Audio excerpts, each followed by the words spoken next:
Hello dear students, आज हम करेंगे 5 most commonly used idioms and this is the first part in this series.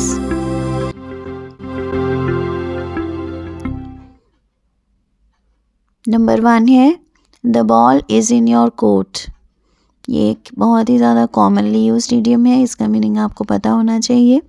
इसका meaning होता है it is time for someone to make a decision because the other people have already done it. इसका meaning है कि अब time आ गया है कि कोई पर्सन डिसीजन ले क्योंकि दूसरे पर्सन ने ऐसा ऑलरेडी कर लिया है, यानी कि डिसीजन ले लिया है। तो अब टर्न आती है दूसरे पर्सन की डिसीजन लेने की। ओके, आई होप आपको अच्छी तरह से क्लियर हो गया है कि the ball is in your court का मीनिंग क्या होता है। अभी मैं आपको एक सेंटेंस दिखाने वाली हूँ जिससे कि आपको और भी क्लियर हो जाएगा। I have helped him in every way I can, the ball is in his court now.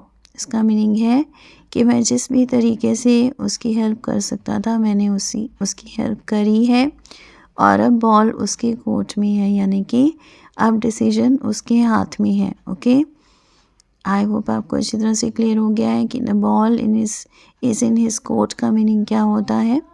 अब हम देखते हैं number 2, a piece of cake. A piece of cake का मीनिंग क्या होता है? Something very easy to do.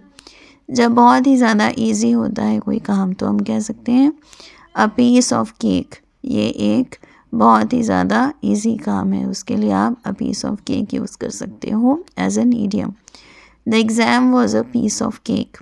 तो यहाँ पर आप बताना चाहते हो कि एग्ज़ाम बहुत ही ईजी था, तो आप यहाँ पर ईडियम यूज़ कर सकते हो अ पीस ऑफ केक। अब हम देखते हैं number 3, bed of roses. Bed of roses का मीनिंग क्या होता है अभी मैं आपको बताने वाली हूँ। जैसे कि आप समझ भी सकते हो, आप गेस भी कर सकते हो। इसका मीनिंग होता है an easy and comfortable situation. एक ऐसी सिचुएशन जो कि ईजी होती है और कंफर्टेबल होती है। Weight loss is a challenging task not a bed of roses.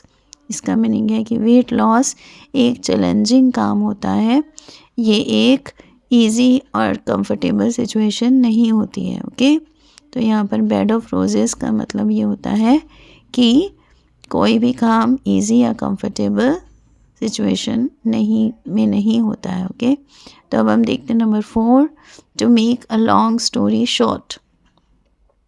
Give only the basic facts instead of a full explanation. यानी कि आप बेसिक फैक्ट्स देते हो, आप फुल एक्सप्लेनेशन नहीं देते हो किसी चीज़ की, तब आप कहते हो to make a long story short. देखिए यहाँ पर सेंटेंस दिया हुआ है, to make a long story short he still stays in the apartment but now it is owned by someone else। इसका मीनिंग है कि एक छोटी बात अगर आप कहना चाहें तो आप ऐसा कह सकते हो कि इस स्टोरी को शॉर्ट करते हुए मैं ये कहना चाहूँगा कि वो अभी भी अपार्टमेंट में रहता है, लेकिन अब वह किसी और के द्वारा ओन किया गया है, यानी कि वो किसी और की प्रॉपर्टी है, उसका मालिक कोई और है। ओके, तो अब हम देखते हैं next, to turn a blind eye. Ignoring an objectionable affair of someone और समथिंग। यानी कि कोई गलत काम कर रहा है और उसे इग्नोर किया जा रहा है, ठीक है, किसी पर्सन का या फिर किसी चीज़ का ऑब्जेक्शनेबल अफेयर है जो कि गलत काम है, उसे कोई जानबूझकर इग्नोर कर रहा है, तो उसे हम कहते हैं to turn a blind eye. Okay, तो अभी मैं आपको एक सेंटेंस दिखाने वाली हूँ जिससे कि आपको इसका मीनिंग और अच्छी तरह से क्लियर हो जाएगा। As a police officer you can not turn a blind eye to any of the illegal activities around you.